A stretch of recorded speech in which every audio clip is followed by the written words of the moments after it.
बहुत खुशी है, इतना दिन से काम कर रहा है। ऐसा कोई अवार्ड मिलेगा बोल के तो कोई सोचा भी नहीं था, लेकिन आज भारत सरकार, खास करके मोदी सरकार ने गांव-गांव के जंगल जंगल बहुत दूर दूर जनजाति क्षेत्र में जाकर ऐसा देखा है, तो मुझे वो सिलेक्शन किया है पद्मश्री के लिए। मैं इसके लिए बहुत खुश हूँ।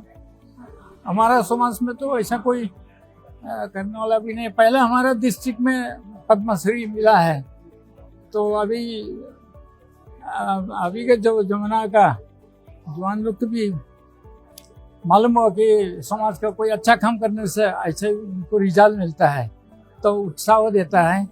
और हमारा डिस्ट्रिक्ट के लिए और आसाम स्टेट के लिए भी और समाज के लिए, हमारा समाज, जो हमारा समाज के लिए भी गौरव की बात है।